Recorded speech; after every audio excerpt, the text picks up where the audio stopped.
அன்புமிகு பேரவைத் தலைவர் அவர்களே,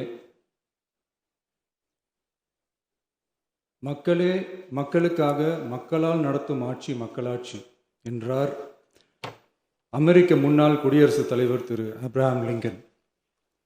இன்றைக்கு அமைந்துள்ள மக்களாட்சி மலர்வதற்கு மக்களிடம் உள்ள பெரும் எதிர்பார்ப்பு, அவர்களுடைய எதிர்பார்ப்புகளை இப்பேரவையின் கவனத்திற்கு கொண்டு வந்து அதனை செயல்படுத்துவதற்கான திட்டங்களை, சட்டங்களை அமல்படுத்த வேண்டிய பொறுப்பு இப்பேரவைக்கு உள்ளது.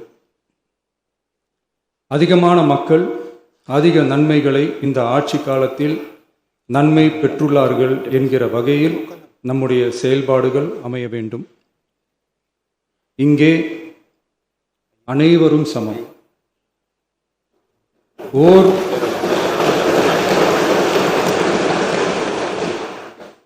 ஓர் உறுப்பினரை கொண்ட கட்சிகள் இங்கே இடம் பெற்றிருந்தாலும் அவர்களுடைய கருத்துகளுக்கும் அதிக எண்ணிக்கை பெற்ற தமிழக வெற்றிக் கழக உறுப்பினர்கள் தெரிவிக்கும் கருத்துகளுக்கும் சமமாகவே மதிப்பளிக்கப்பட்டு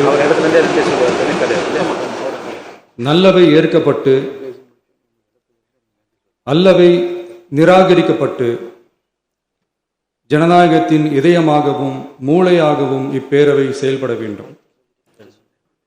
அதற்குரிய வகையில் பெருமை வாய்ந்த வரலாற்று சிறப்பு கொண்ட இப்பேரவையை நடத்தி செல்லும் பண்பை பெற்றுள்ளவரையே தமிழக வெற்றிக் கழகம் முன்மொழிந்து தாங்கள் இன்றைக்கு இந்த ஆசனத்தில் அமர்ந்துள்ளீர்கள்.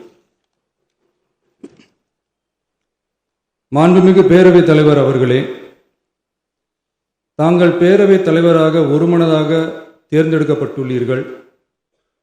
தங்களை இந்த ஆசனத்தில் மாண்புமிகு பேரவை முன்னவரும் எதிர்க்கட்சி தலைவரும் தங்களுடைய கரங்களை பிடித்து அழைத்து சென்று அமர வைத்தார்கள். இந்த சம்பிரதாயம் எப்படி வந்தது என்று சொன்னால் சுவாரஸ்யமாக இருக்கும். பெரிய வரலாறு சம்பவத்தில் உள்ளது. இங்கிலாந்து நாட்டில் உள்ள பாராளுமன்ற நடைமுறைகளை போன்றதே நம்முடைய பாராளுமன்ற நடைமுறைகளும். மன்னராட்சி இருந்த காலத்திலேயே அங்க பாராளுமன்றம் இயங்கியுள்ளது. அக்காலத்தில் அனைத்து அதிகாரங்களையும் பெற்ற மன்னரும் இருந்தார், பாராளுமன்றமும் இயங்கியது. அங்கே மன்னர் ஒரு பணியை செய்ய வேண்டும் என்று விரும்புவார், பாராளுமன்றம் அவருடைய விருப்பத்தை பெரும்பாலும் நிராகரிக்கும். மன்னர் விரும்பிய காரியத்தை பாராளுமன்றம் நிராகரித்து விட்டது என்கிற செய்தியை மன்னருக்கு சொல்ல வேண்டியவர் பாராளுமன்ற தலைவர், ஸ்பீக்கர் என்பார்கள். பாராளுமன்றத்தின் கருத்தை மன்னரிடம் சொல்ல வேண்டியவர் ஸ்பீக்கர். அதற்கு துணிவு வேண்டும். சில பணிகளை செய்வதற்குத்தான் பாராளுமன்றத்தின் அனுமதி வேண்டுமே தவிர அந்த ராஜ்யத்தில் உள்ள எந்த பிரஜைக்கும் மரண தண்டனை விதிக்கும் அதிகாரம் மன்னருக்கு உண்டு. தான் விரும்பியதை பாராளுமன்றம் நிராகரித்து விட்டது என்று சொல்லும் ஸ்பீக்கருக்கு மரண தண்டனை விதிக்கும்படி ஆணையிடுவார். தலையை வெட்டி விடுங்கள் என்று ஆணையிடுவார்கள். இது பலமுறை நடந்ததால் யாருமே இந்த ஸ்பீக்கர் பதவிக்கு வர விரும்ப மாட்டார்கள்.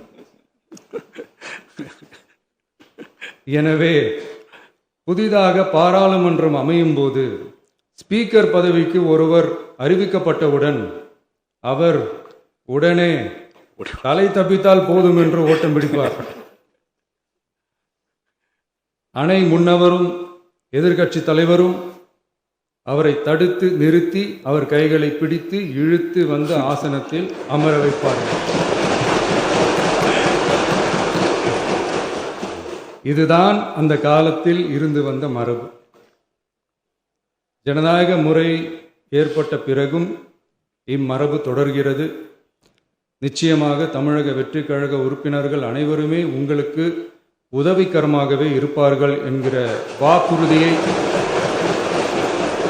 இந்நேரத்தில் அளிக்க விரும்புகிறேன். பேரவையின் மாண்பையும் கண்ணியத்தையும் பேரவை உறுப்பினர்களின் கண்ணியத்தையும் காக்க வேண்டிய பொறுப்பை உங்களிடத்தில் ஒப்படைத்திருக்கிறார்கள். தற்காலிக பேரவைத் தலைவர் பொறுப்பில் மிக சிறப்பாக பணியாற்றிய நம்முடைய உறுப்பினர் திரு மூவி கருப்பையா அவர்களை சந்திக்க நேற்றுக்கு சென்றிருந்தேன். அங்கே முந்தைய பேரவைத் தலைவர்கள் படங்களை கண்ணுற்ற போது, அவர்களை பற்றி அறிந்த போது உண்மையிலே எனக்கு பெருமிதம் தந்தது. ஏனென்றால் எடுத்துக்காட்டாக விளங்கும் திரு ஜே சிவ சண்முகம் பிள்ளை, டாக்டர் யு கிருஷ்ணராவ், திரு எஸ் செல்லப்பாண்டியன் அவர்களுடைய வரிசையில் மிக சரியான ஒருவரையே நாம் முன்மொழிந்துள்ளோம் என பெருமை அடைந்தேன். அதே போன்றுதான் நம்முடைய பேரவை துணைத் தலைவர் அவர்களும் நீங்கள் இருவருமே மிக சாதாரண குடும்பத்தில் பிறந்து மக்கள் பணியாற்ற வேண்டும் என்கிற அவாவில் செயல்பட்டு வந்தவர்கள். குணம் நாடி குற்றமும் நாடி அவற்றுள் மிகை நாடி மிக்க கொளல் எனும் வள்ளுவரின் வாய்மொழிக்கேற்ப சட்டமன்ற நடவடிக்கைகள் சீராக, செம்மையாக, அமைதியாக நடைபெறும் வகையிலும் சட்டமன்ற ஜனநாயக பண்புகள், நெறிமுறைகள் பேணி பாதுகாக்கப்படும் வகையிலும் இந்த அவைக்கு பேரவை தலைவரும் பேரவை துணைத் தலைவரும் பெருமை சேர்ப்பீர்கள் எனும் நம்பிக்கை எனக்கு உண்டு. அரசியலுக்கு அப்பாற்பட்டு மனிதர்களை மதிக்கும் நல்ல பண்புகள் நிலைநாட்டப்பட வேண்டும். தமிழ் பண்பாடு போற்றப்பட வேண்டும். அவையின் மரபும் மாட்சிமையும் மதிப்பும் காக்கப்பட வேண்டும் என்ற நல்லெண்ணத்தின் அடிப்படையில் அந்த பதவி ஏற்றுள்ள தங்கள் இருவராலும் காப்பாற்றப்படும் என்னும் நம்பிக்கையை மீண்டும் தெரிவித்து என் உரையை நிறைவு செய்கிறேன். நன்றி, வணக்கம்.